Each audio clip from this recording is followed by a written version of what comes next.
Good morning, everybody. Happy Friday and welcome to your Rangers Review morning briefing for Friday, the 27th of February. I'm Derek Clark and I'm joined this morning by Jonny McFarlane. How goes it, Jonny? Derek, fantastic. I was getting my coffee downstairs, settling in for a nice relaxing morning, and then it hit me. I am on the Rangers Review morning briefing. Run up the stairs and let's go. So I do apologise, folks. I know everyone's talking about it in the comments, saying, yeah, Jonny on, therefore a delayed start. Yeah, indeed. Yeah. I do apologise. But it'll be well worth the wait. I'm sure of that.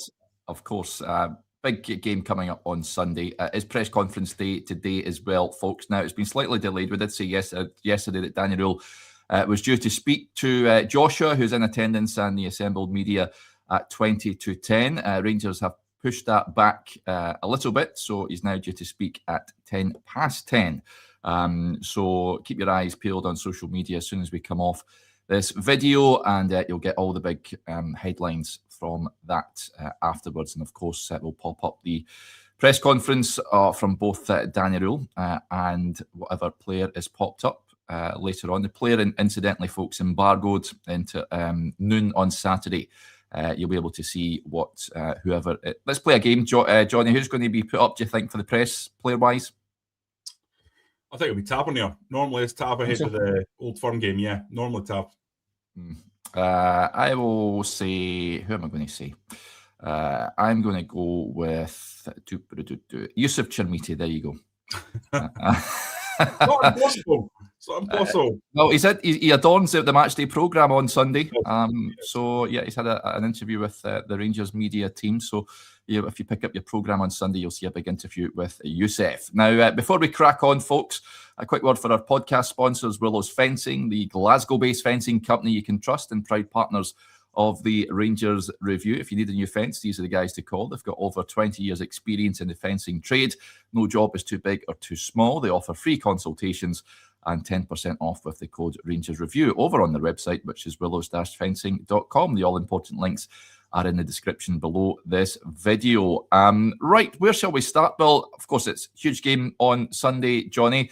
I'm keen to get your thoughts, though, on a comment from one of the Celtic players who will no doubt feature on Sunday. It comes after their Europa League exit last night. They did win over in Germany, but lost out an aggregate to Stuttgart, and Luke McCowan has scored inside the opening minute. It's fair to say his post-match comments have created a bit of a stir. He basically said, we know if we're at it, no team in that league touches us. So he's talking about, obviously, the Scottish Premiership, and his comments have certainly created a bit of debate on social media, considering Celtic have lost, 7 games this season. What do you make of his comments? I think that'll no doubt, not saying that it's a sort of stick those comments up in the dressing room sort of thing, but if the Rangers players and management needs any motivation, not that they do, then they'll look at that and go, really? Yeah, absolutely. I think so. Rangers and Celtic are exactly equal. 2 3-1 wins for each and a 0-0 draw. So if you look at the Hearts results, Hearts have beaten Celtic twice and drawn once. Hearts have scored 7 goals against Celtic. Celtic have scored 4. So I think both teams in the title race that Celtic are facing are entitled to look at those results. And sorry to disagree with you, Derek, but take them and pin them up on the dressing room wall and saying, look what this clown's saying. Yeah. He's absolutely reeking of arrogance with these comments. Let's show him exactly what he's talking about when they come to Ibrox. Let's show him what we can do. And listen, Derek, I've said it before and I'll say it again. Anyone who's watched that incredible documentary about Michael Jordan on Netflix, The Last Dance, knows that great sportsmen develop their aggression and their passion to win, sometimes through taking on little digs that are said in the media, little things that they use to motivate themselves. Michael Jordan was one that any slight perceived notion that he wasn't the greatest of all time would drive him in every single game. And I really, really think that if Rangers and Hearts, to be fair, have got anything about themselves they will be looking to ram those words down Luke McCowan's throat come Sunday. Absolutely. And if I'm in that dressing room, I'm absolutely raging about them. And I'm looking to drive myself forward thinking about what he's said and the kind of that sense of like entitlement and arrogance and being the champions, which, to be fair to Luke McCowan, you know, if it was, we're a Rangers podcast, so it's from a Rangers point of view, we are expecting our players to have that sort of haughty entitlement if you've won the amount that Celtic have won. But if you're from a Rangers perspective, but at the same time, that's something that if you're in the opposition team, you really want to stuff those words down. Yeah, I don't know if I'd be raging per se, but I wouldn't. I mean, the players will be focused enough. But yeah, I'm sure that they don't need Luke McCowan to fire them up for this game. I fancy Rangers strongly, I've got to say, on Sunday. Now, I know there's some Rangers fans out there that think that maybe going into the game a little bit overconfident, perhaps, just given Rangers' recent record against Celtic, given Celtic's stumbles of late this season. It's a real opportunity.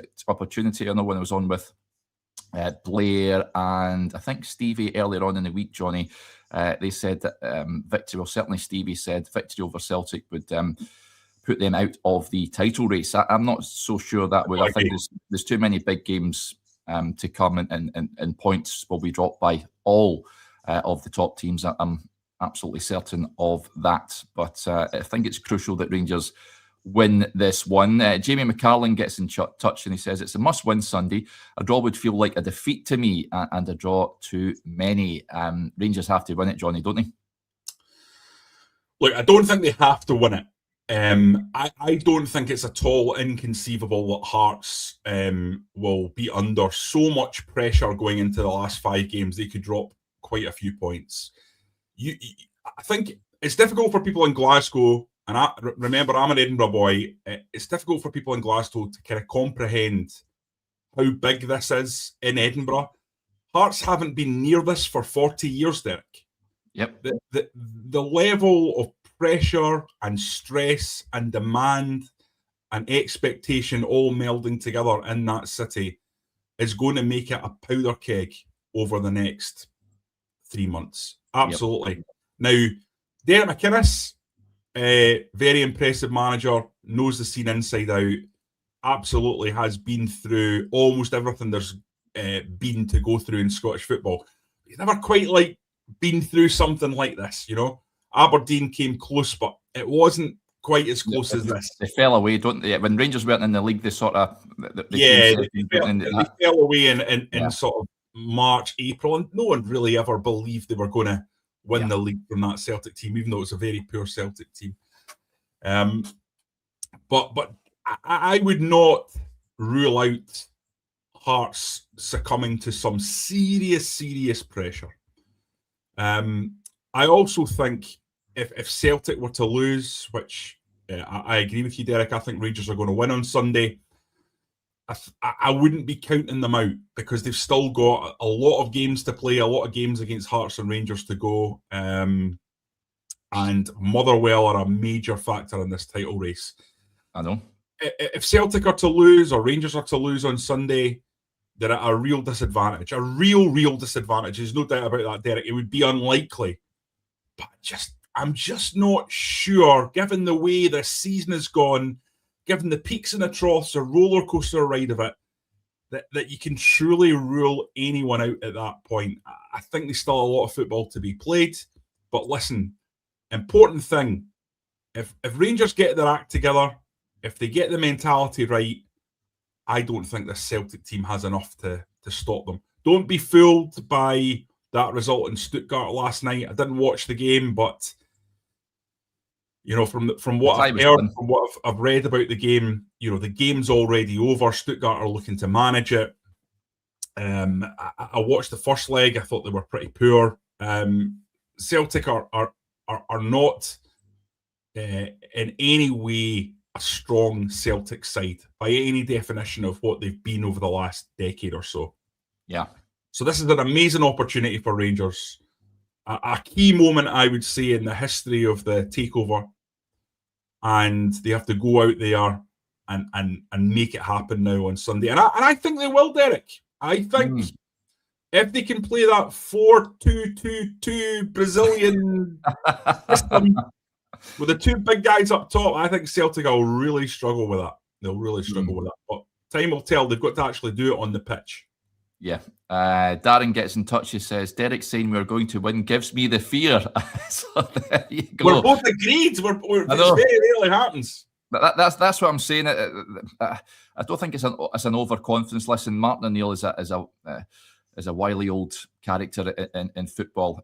He'll know how to set a team up to try and get a result. And he's got a decent record in Old Firm games over the piece as well. So I don't think it's going to be easy by any matter of means, but it's all there for Rangers. I think they've got enough quality in there.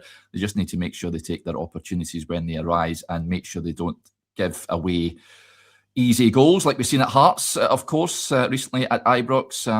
Like we've seen, I know the two goals were good finishes from Livingston, but you don't want to be giving up set-piece opportunities like that to Celtic, giving away gifts. You don't want to make life hard for yourself. But yeah, very much looking forward to the game.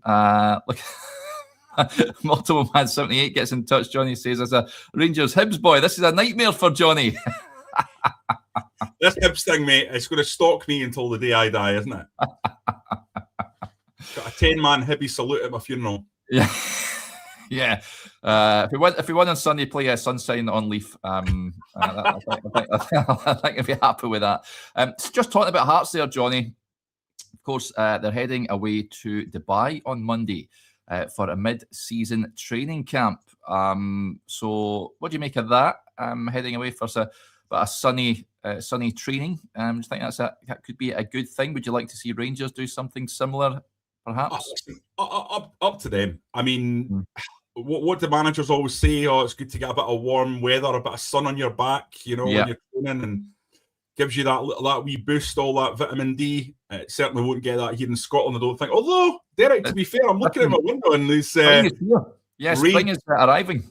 Yeah, rays splitting the sky, but there's they're negative. out of the Scottish Cup, Jonny, as well. I mean, Rangers have got games to negotiate. Exactly. Listen, there'll be a lot of that's about Derek McInnes getting the boys out there and trying to instill a sort of siege mentality. We're out here away from the noise, away from the pressure. Let's just enjoy it. Just a wee change of scene.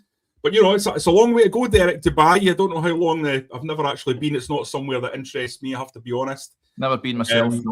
But I would imagine it's, 6, 7, 8 hours in the plane there and same back. So, yep. I think that's always something that's tiring and challenging for an elite athlete. So, all these factors will be taken into account. Hearts have got a very, very good setup in the background when it comes to sports science and all that, and I'm sure they'll have really, really strong reasons for it. But Danny Rule, I'm sure, will be also looking at it and thinking, what is the best for Rangers given the Scottish Cup?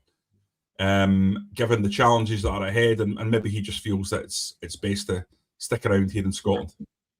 Yes. Talking about sunnier climes, Ian gets in touch. He says, morning Bears from sunny Barbados. Any recommendations for somewhere to watch the game on Sunday? So any Barbados-based Bears that are tuning into the show this morning can help Ian out. Wouldn't mind going over there, eh? Yeah. Yeah. Give me Barbados over Dubai any day of the week. Yeah. So the team then, Jonny, you mentioned that the 4-2-2-2. You would like Rangers to go with that. Now we will, as I mentioned at the top of the show, folks, we'll hear who is available for that game when we hear from Danny Rule shortly after this video.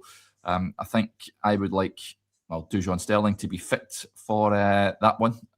Oliver Atman is another one I think would be useful to have, I'd imagine, on the bench. But your team for Sunday, I don't think I've spoken to you this week. Who are you going with this? I know when Blair was on, I sort of agreed with Blair. His team off the top of my head was Butland, Sterling if he's fit, Suter, Fernandez, Romans, a midfield trio of Chukwueze, Raskin, Diamande, Moore playing behind Chermiti and Nid. Viewers saying, where's the width in that? And I totally understand that. but that is the team I would probably opt for if I was Danny Rule. Your thoughts on that? I can totally understand it. I can totally see it. I'm just a wee bit worried about the width there. Yeah, as you point out. Listen, I think one of the key things we should discuss is Dujon Sterling. I think it's really, really important that he makes it. I think our understanding is that he will make it. Is that right? That's certainly kind of what I heard, that they thought he would be coming back for the Celtic game, and it was kind of overplayed the stress about it. But maybe I'm completely wrong about that. Maybe I'm imagining it. That's what I'm recalling at this point. And I think you look at the stress and the strain that Maida's caused James Tavernier over the years. You want someone in there who can take care of that now. It's important to remember that Maida is having a shocking season, and Celtic fans are ripping into him left, right, and centre. As a guy he wanted to leave, didn't he? I mean, that's the thing about him and Hatate, isn't it? They've both gone completely off the boil. They're both wanting away. But I mean, Maida scored over 30 goals last season, Derek. So we're talking about a really, really dangerous player, and someone who, let's be honest, in Old Firm games, Maida's been a real standout over the last 10 or 15 games and caused Rangers no end of problems time and time again. An unbelievable work rate. A player I think most Rangers fans would say is a good player. Someone who can cause real problems. So Dujon Sterling, I think, can take care of him. He's got the tools in his locker. So you want to see him back fit from a Rangers point of view, don't you? You want to see him able to slot in there and feel confident that danger is going to be taken care of, because James Tavernier, you know, he's had more bad games against Maida than good, and that's not something that you kind of want to take chances with. I think I'm going to just go slightly different and stick with that 4-2-2-2-2, Derek. 2-2-2. I don't know how many twos I added there, but 3 twos. The 4-2 cubed. So I'm going with that same backline that you've mentioned, and I'm just going to go Raskin and Diamande for that midfield too. Chukwueze probably doesn't deserve to be dropped, but I'm just going with what I know. I know that those two can cope against Celtic. I know they win a lot of second balls against Celtic. I'm not mixing that up and changing it, because it's definitely the known quantity that I want in there. And then you're talking about Mikey Moore and Skov Olsen. I'm getting a hold of Skov Olsen before the game, Derek. I'm getting in his ear. I'm saying, you're the man. You're the main man in this team. You're the guy that can do this. You're the guy that's got the quality to win this game. And you know what? Forget the ups and downs that have taken place to this point. Do it today. It's all forgotten. Every single bit of it's forgotten. And then you're back to being the hero again.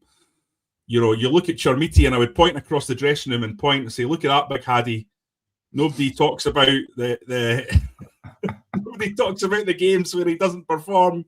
He's played well in 2 halves this season. Nobody talks about it. And I would say, look, this can be you. You've got the ability to do it. Go out there, seize the day, take on your man. Don't check back in. Go forward, be direct, go at them, try things. If they don't come off, you won't get blamed from me. Just go out there and do it. And I think if he feels like he's in the mood, he's absolutely got the quality to go out and hurt Celtic. Yep. So I think it's important that you give him the platform. And then up front, I think obviously Chermiti and Nadiri have to be the two based on their performances. Chermiti, you know, I'm not the biggest fan of Chermiti. I think I just called him a Haddy. I hope that's not clipped up, Derek. It was meant as a bit of fun. I know what you mean. He's a big game player, Jonny. Put it that way. A big game player. And you know what you need in big games? Big game players. Yeah. So he's going to start alongside Nadiri. And if it's not Nadiri, then Miovski, because I thought that worked. Maybe it wouldn't work as well with Miovski, but you have to make do and mend. If there's injuries, then you might have to change it. But that's what I'm going with based on the information we have right at this moment, Derek. Yeah, well, as I mentioned earlier, folks, the Haddy, the Rangers number 9, giving that interview to the Rangers programme, they released a little snippet on Instagram yesterday where he talked about his 2 goals at Parkhead in the New Year game, and the fans, he says, I always knew how crazy our fans are in a good way. They appreciate me all the time. That day they gave me a lot of love, and since then I am more involved with the club, and that strengthened my relationship with the fans. So, yeah, he also said about facing early criticism. He says that this is what I work for, this is what I dream of. Playing for Rangers is a pleasure, but playing for a big club, I love that. I don't really take talking about criticism that personally. I think that's normal for a big club. The fans always want the best for the club, so that's normal. And on the reception from supporters after his double against Celtic, he says that this is normal in football. Sometimes fans give you hate, sometimes they give you love. It's normal in football because they are fans. I understand that, and I love that, even when sometimes they can go wrong. This is football. So there you go. That is Big Yusuf speaking about the supporters. Let's hope we're talking about Yusuf and another couple of goals, or even taking home the match ball on Sunday. But if he scores again, that we're going to have to shut up, Derek, aren't we? We're just going to have to take our medicine on this one. And nobody on here is going to be feeling bad about taking an absolute battering about the criticism that we've thrown Yusuf Chamiti's way. I think it's been absolutely fair. But you know what? You can't be a guy from a Rangers perspective who keeps scoring against Celtic. And ultimately, if he goes out there again, it's the ultimate rebuttal to all the things that have been said about him. And, you know, I think he's capable of doing it. We've seen it already. If he replays the Parkhead performance, which was absolutely sensational, the Hearts performance, then I don't think Celtic will be able to cope with them. It's as simple as that.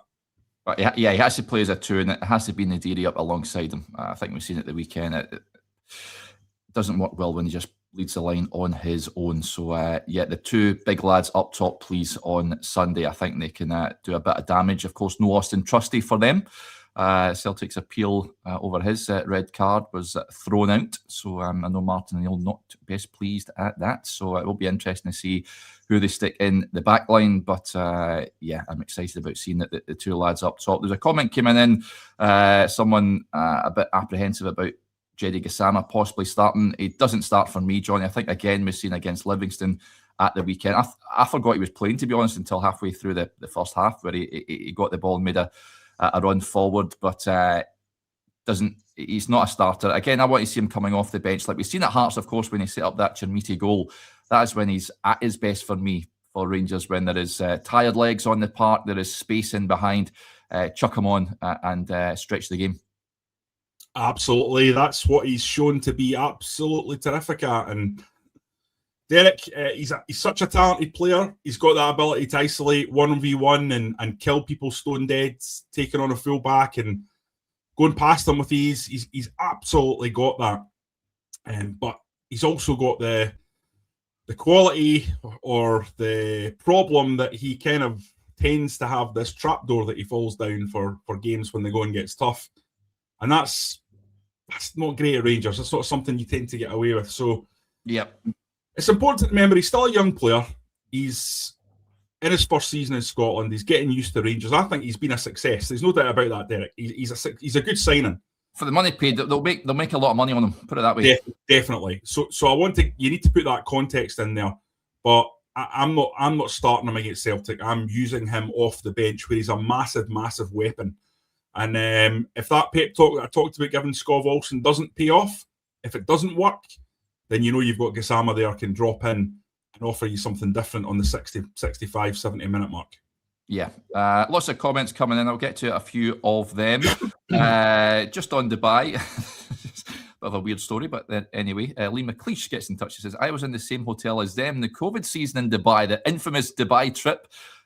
Scott Bain held the lift door open for me with my Rangers top on. So there you go. Frank Carson says it was brilliant at Belfast Darts last night. All the Bears singing Danny Rule. Also, Josh Rock getting a 9-darter. Brilliant evening. Yeah, that would have been absolutely superb, Frank. And I love this from Trisha. I'm not a darts man, Derek. I'm not a darts man. Really? I don't even know what a 9-darter is. Genuinely. That is like you films. Darts, it's passed me by. I was a snooker man as a kid. You know, I used to watch snooker all the time. Loved the snooker. Yeah. Still, if that's on the telly, it'll go on. I don't follow it like I used to. But darts was just never. And it's huge now, of course, with Sky and what have you, in the PDC. But I was into it back in the day when it was the good old Lakeside down in Wilson. Just after the jockey days, and the BBC had it down there, and it was absolutely superb. Loved going down there But the BDO is no more, unfortunately. So there you go. Big Raymond van Barneveld was a man down there when I was going down. You had Wolfie, Martin Adams, Bobby George, of course, and there was a host of others. You just said names at me here. I have no idea who these people are. Johnny, all the big stars used to go, because I remember Arjen Robben went down. He was in the audience. We got him to sign a program one time.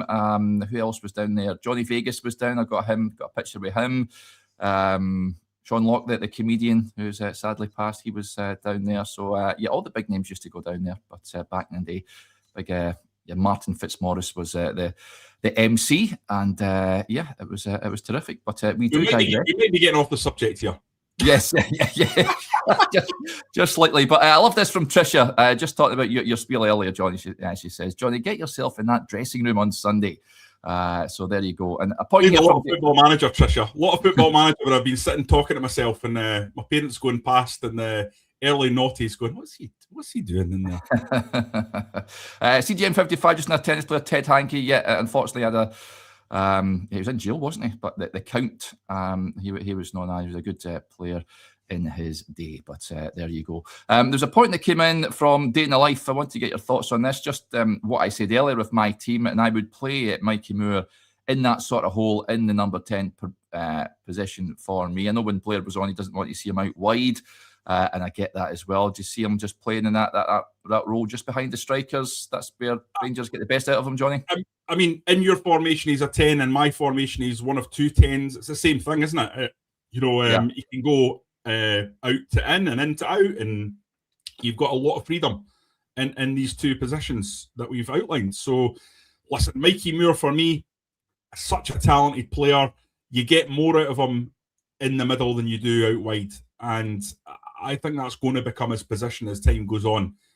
You get these guys occasionally, and they're very, very special, who can go any direction. And Mikey Moore is one of these guys. Now, listen, before anyone starts saying that I'm comparing him to this guy, I'm not. Oh, here we go. I'm just saying, if you look at a player like Leo Messi, that's a guy that can go in any direction. That's why he's the greatest football player since Diego Maradona. You know, these little guys who have the kind of low balance of gravity, who aren't kind of always trying to pull off the same trick. You mentioned Arjen Robben there, Derek. Arjen Robben only had one trick. Yeah, but he was so good at that one trick that you could not stop it. Yep. But, you know, a player like Mikey Moore, he's got the ability to pull off lots of different tricks because you never know what he's going to do next. And it's up to him to develop and become the kind of player that can really make the most out of that. And I think when he's got space either side of him, he's not constrained by a touchline. That makes him so much more dangerous. People always forget it's about wingers. You know, when I was a young football player and I was in a football team with winger, you know, with a coach who was talking about the fullbacks, the coach would always say, you know, like, just let him go outside. And just because he's got to contend with the touchline. He's got to contend with the touchline. And if you push him outside, the chances are the space closes in, and you have to be a very, very good player to be able to manipulate your way through that. So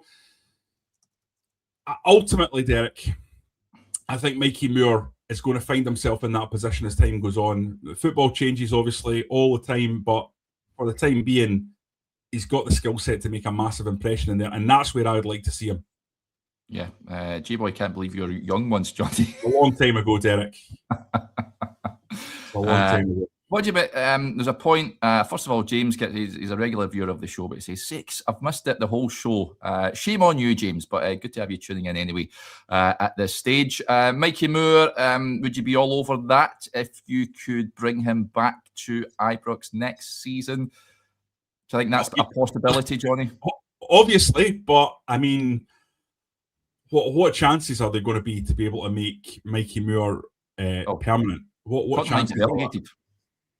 Well, they might get relegated, but I don't think they're going to let Rangers take Mikey Moore for a price that Rangers are going to be able to afford. I personally think Mikey Moore is the kind of player that will, if Spurs were to be able to be persuaded to sell him, which I don't think they will be, and if they get relegated, they're even less likely to sell him because he'd probably go in as a starter. For me, I would say probably talking 25-30 million for Mikey Moore. Do you think so? Yeah, Wow. you're talking about a guy who's enormously highly rated, who's already been in the Spurs first team, who's not even 20. You know, I really do think that's the kind of. I mean, Mikey Moore is not a guy that they've sent down here to sell on. No, I know. Mikey Moore is the guy they've sent down here to do exactly what he's done and to become, you know, a huge asset for Spurs. I mean, this guy's 18 years old, Derek. He's 18. So, I mean, you look at him and you think he's 21. He's not. He's 18. So, Mikey Moore, I think, is going to go for money that Rangers can't afford. Now, here's the thing. Maybe, just maybe, he loves it here and you can get him for another season on loan. And of course, if that's possible, you do it. You just have to do it. Yeah. You know, I was very critical of the signing of Mikey Moore, and I got that completely wrong, Derek. Because what I said was at the time, and I don't think it's I don't think it's silly, but I think to come to Rangers and make a big impact, you have to be a sort of generational player. You look at guys like Diallo, who was extraordinarily talented, you know, very, very highly rated, went for tens of millions of pounds. If you look like someone like there was Malik Tillman, who was up and down here. I think definitely Rangers would have signed him if they could have, but he was criticised at some times. Who was the guy that ended up in Dortmund that Rangers took from Wolves? Fabio Silva. Yeah, I always want to call him Thiago Silva. It's just the old age getting to me. Fabio Silva, another one who came up, who showed he was a good player. You looked at him and you said, "Yep, he's a terrific talent, but inconsistent." So I always thought, you know, Rangers, you need more than just quality. You need more than just talent. You need more than the technical attributes. You need the psychological ones as well. But you know what? Mikey Moore's come in, and I think he's shown that he's a really, really talented player. And what he needs to add, to be fair, assists and goals. He needs more of that. He scored the occasional one. Done well to get the Old Firm goal, although it was a terrible, terrible mistake by Schmeichel. Did well to get the goal against Livingston. Really important header. But I think he needs to add goals and assists. I think he knows that. I think if you spoke to him, he would say that himself. And that's a sign of a guy who's going places, someone that's really tough on themselves and will challenge themselves to go to a higher level. And I think Mikey Moore's destined to go to a higher level in Scotland. I think you know, that's just the ecosystem as it stands with Scotland and the Scottish Premiership, with Rangers in the Scottish Premiership. Yeah, just when you mentioned the sort of valuation, I remember Rangers have had a history of bringing lads up the road from Tottenham. I remember watching Nathan Edua for Rangers. I remember him. He was on loan. I was at Ibrox. I think they were playing Wraith. Incredible talent.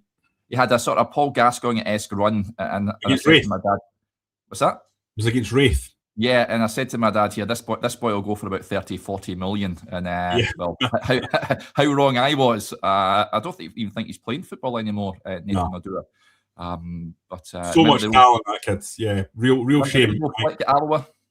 Yeah, a real shame. He was never quite as good as he was in that substitute appearance against Wraith. That whole thing about the disrespect thing, it was just insane. It was just a different media landscape at that point. A lot of old farts, like you know, watching the game, falling out with the love with the game, and kind of like being a bit miserable about that. I think like the idea that when someone pulls off a great bit of skill, it's somehow disrespectful is just it's just silly stuff, isn't it? I wish we'd been around to really feel at that, Derek, because it drove me nuts at the time as an outsider looking in. Well, I watched the Big Sam documentary. I don't know if you've seen it that Sky put out on Bolton Wanderers. I've not seen it, but I intend to watch it. Well, it's very good. JG Okocha's on there, and they've also got like the likes of Patrick Vieira and all that, Pep Guardiola. But JG's talking about when they done the sort of flick over the head of Ray Parlour, I think it was, and he said he had a chat with Thierry Henry and Patrick Vieira before the game, and they told him it'd be funny if he'd done that, and he said the opportunity just arose, and he flicked it over his head. He had no idea where it was, Ray Parlour, and he was just laughing away, JG. But you look at it, how it's sort of treated down there, and what Nathan Edua did up there, and it's sort of listen, it's just contrasting views of it. It's because, see, anything that happens at Rangers or Celtic is just massively overplayed in the Goldfish Bowl up here, because for so long there's been no other club to really write about, you know, or to talk about in terms of the television. It's just become so Old Firm centric. And credit to Hearts, they are changing that and giving Scottish football a new dimension with what they're doing. But at that period, with Rangers down in the doldrums, down in the lower leagues, I think there was an added level of desperation to have some juice because there's no title race. There was, and I think poor Nathan the Dua got on the end of that. I think Mark Warburton, having spoken to him a few times over the years, I think he was pretty exasperated, if I remember correctly, by that. I hate that. You don't get Mavericks like that anymore, Johnny. I mean, the game's just robotic now, isn't it? You don't get any guys that you pay money to go and watch anymore. I do agree, Derek. That's a huge loss. We used to call them in Scotland the Tanner Ball players, didn't we? The guys who could produce something off the cuff, the Ted McMinns of this world. Yeah. The guys that you never knew what they were going to do, that could produce a moment of magic, that could decide a game, that unpredictable. I think it's going to come back.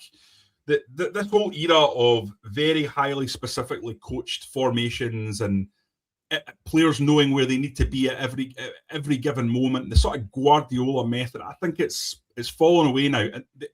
Every method always falls away and comes back. And I'm sure in 30 years, if we're still on the Rangers Review, decrepit old buggers that we would be, there'll be some discussion about rigid kind of formations and tactical coaching and the Guardiola method coming back. But I really feel that what we're evolving into in terms of the game now is quite different. I think set pieces are back, physicality's back, power is back. Yeah. And I think from that, what you'll see is the next evolution will be a reaction to that, with once again moving back to the guys who can play street football and do things that get fans off their seats. It's absolutely inevitable. Yep. Right, folks, that will do us here. It ended up a bumper show. It always is when Johnny is on. Before we go, just a reminder, as you can see the ticker below, if you're watching us on Facebook and YouTube, the Rangers Review live show returns to Edmiston House on Friday the 10th of April. Can't wait for this, Derek. It's going to be big. There's still some tickets left, so get on there and get them before they get snapped up, because we will sell out. So, yeah, it's going to be a fantastic night, that. And a few beers had, I think. Yep. We shall celebrate and relax, and hopefully we'll be talking about Rangers being either ahead or neck and neck in the title race, because God, I don't want to do another one of these shows where we go in and things are a disaster and things are terrible and we have to talk about all the negatives and dwell in the misery. Scott asks, where is the link? The link is below this video, Scott, so click on that. I'll take you through to the page where you can buy your you can select your seats where you want to sit for the show. So make sure you do it, and don't miss tenants for you. No tenants for me. No, I'm not a big fan of tenants, guys. Yeah, this was one of the topics of discussion yesterday, Johnny, because obviously Barry said that Andrew Kavanagh is a big fan of tenants. You don't really get it a lot or anywhere down here, so it's not something that I drink. Well, like England.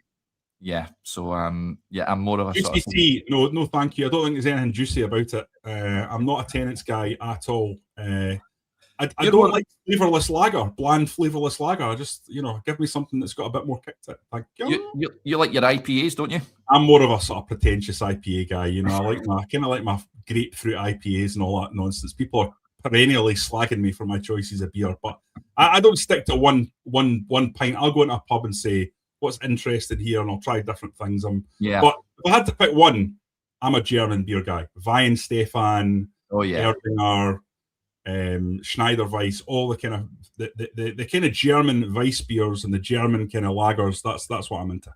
There's a little market down in Warrington where I go sometimes, and they've got a lot of great German beers. Erdinger is a decent one. That's a good one, yeah. And there's another one. I'm just trying to look here. I can't remember for the life of me. I'll report back. I will go and do a bit of research. I think it's Inger. Inger is good. Yes, yes. I was in my element when I was away for the Euros in 2024. Let me tell you, the Kolsch and all that, and the Kolsch in Cologne, but it's just the small beers, isn't it? They just give you the little. They bring them out, and what they do, Derek. There's no bars in Cologne. Yeah, it's absolutely terrific. So there's like hundreds of wait staff, and what they do is they just go around and they look at your glass and they just bring out more. You don't ask; they just bring out more, and then you've got a wee beer mat that's in front of you, and they add up how many you've taken on on the beer mat. And obviously you can say, like, I'm thirsty, which often happens with Scottish people, you know, like, you don't want to be drinking these tiny, because they're only 200 yeah, mil. no. Yeah. So what we did, we got like a big, like, you get these big round circular trolleys that basically carry about, I don't know, about like 15 of them or something like that. And you get them plonked in the middle of your table, and then you start getting them filled up after that. But no, Kolsch, absolutely, honestly, fantastic. Yeah. And the way they serve it is. But I think the idea, Derek, sorry to, again, class. Yeah. The idea is, there's a lot of people in the beer drinking circles that believe a pint is the wrong way to drink beer, because if you're not like powering through it like you would in your first couple of pints, then it goes a bit kind of flat and maybe a bit warm. Yeah. Because if you drink them in 200 mils, this is what the Germans say. If you drink them in 200 mils, it's perfect every time. Every glass is perfect beer, because it doesn't take you long enough to drink it that it could go cold. It could go a little bit warmer or a little bit flatter. So I think that's this. Like, listen, if we're taking our beer seriously, if we're being scientific about it, it's probably a fair point. The Germans, they know what they're talking about. They absolutely do. The proof is in the pudding. Take me back to Cologne. I loved it there. And they know their stuff, the Germans, with regards to beer. And I tend to agree with them on that one. Rangers Review live in Cologne? Do you think there must be a Rangers supporters club out there. If you are tuning in, and then take us over. Make it happen. We'll be very easy to deal with. Jolly good. Right, we'll wrap up there for now. Let's hope we're drinking a few beers after the game on Sunday. But cannot wait for that. For now, folks, we'll wrap up there. As I mentioned earlier on, Daniel is now speaking to Joshua and the assembled media outlets. So that will be with you on the YouTube channel very shortly indeed, and the transcript will be up on the website soon as well, so keep your eyes peeled for that. We've got your in fact, those of the Rangers Review extra members will be doing an extra Old Firm Q&A later on this evening, around about 6:30 tonight, folks, so you're in for a treat, those of you that are extra members on the YouTube channel. So we'll get your questions, and I'll pop the request out on the community page a little later on, and we'll chat again later on. Okie dokie, bye for now.